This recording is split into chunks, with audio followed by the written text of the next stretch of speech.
कि एक बाप नहीं चाहता उसके घर में एक बेटी आए जो सिर्फ वो दे सकती है ऐसी खुशियों की पेटी आए।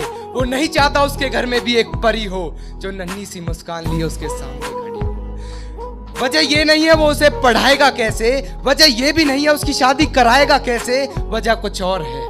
वजह ये है कि कहीं उसकी इज्जत तार तार ना हो जाए। उसे डर है कहीं उसकी बेटी का बलात्कार ना हो जाए। उसे डर है कहीं उसकी बेटी का बलात्कार ना हो जाए। अरे कोई नहीं समझता इस पीड़ा इस दर्द को, उसके शरीर के निशान, उसके बहते हुए रक्त को, क्योंकि हम तो मसरूफ रहते हैं अपनी ही बातों में। अरे हमें क्या मतलब कितना तनाव है हालातों में, हमें क्या मतलब किस बहन बेटी की इज्जत लूटी गई। हमारे घर की इज्जत तो सुरक्षित है ना हमारे हाथों में। अरे और कुछ नहीं तो हम हिंदू मुस्लिम का मसला उछाल देते हैं। अरे दो चार तुम हिंदू मार दो, दो चार हम मुसलमान मार देते हैं, क्योंकि बेटी के मामले में तो गलती बेटी की ही रही होगी, लड़के ने नहीं, लड़की ने ही जबरदस्ती की होगी। अरे शर्म करो ये कहने वालों, ये इज्जत बाजार में नहीं बिकती। अरे तुम्हें लड़की के छोटे कपड़े दिख जाते हैं, अपनी छोटी सोच नहीं दिखती। और क्या कहते हो तुम कि लड़की अगर रात में बाहर निकलती है तो ही रेप होता है, लड़की अगर छोटे कपड़े पहन के सरेआम घूमती है तो ही रेप होता है। तो मेरी बात ध्यान से सुनना कि बाहर निकलने की क्या जरूरत है जब घर में ही 8 महीने की बच्ची का बलात्कार हो सकता है, और किसी बाहर वाले की क्या जरूरत है जब उसका रिश्तेदार ही गुनहगार हो सकता है।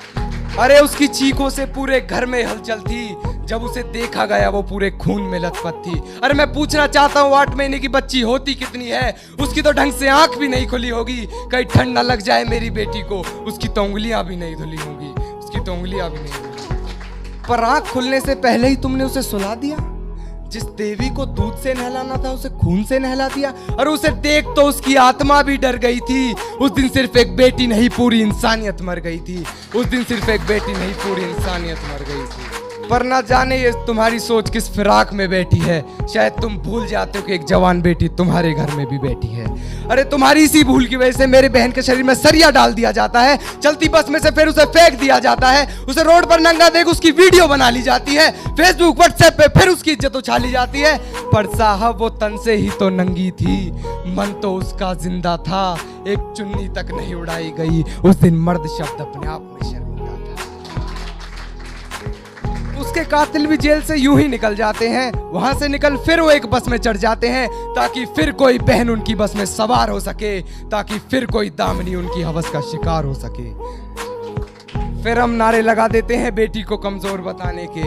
हिंदू मुस्लिम भी कसर नहीं छोड़ते एक दूसरे को नीचा दिखाने में। बेटी पढ़ाओ, देश बचाओ, मुसलमानों भारत छोड़ो, तुम करते रहो अपना काम एक दूसरे को बुरा भला कहने में, क्योंकि तुम क्या जानो कितना दर्द होता है एक बेटी को दर्द सहने में। और मैं बिल्कुल नहीं घबराऊंगा ये कहने में कि ज्यादा वक्त नहीं है तुम्हारी बहन बेटियों का भी खून बहने में। अरे सब सोचकर कौन बाप चाहेगा उसके घर में भी एक बेटी हो जो छाती से लगी उसकी गोद में बैठी हो। पर अब और नहीं, अब हर आदमी को टोकना होगा, आतंकवाद से पहले इन जंगलियों को रोकना होगा। अब नारे नहीं लगाने हैं इंसाफ के, अब आस नहीं जगानी है इस बिकी हुई सरकार से। अरे अब तो खुद ही सबर की सीमा लांघनी होगी, ऐसे जानवरों में अब खुद ही गोली मारनी होगी, ऐसे जानवरों में अब खुद ही गोली। क्योंकि अगर इन्हें ना रोका गया तो बेटी पैदा होने का सिलसिला ही खत्म हो जाएगा। अरे सिर्फ बेटी ही क्या, इंसान बनना ही खत्म हो जाएगा, इंसान बनना।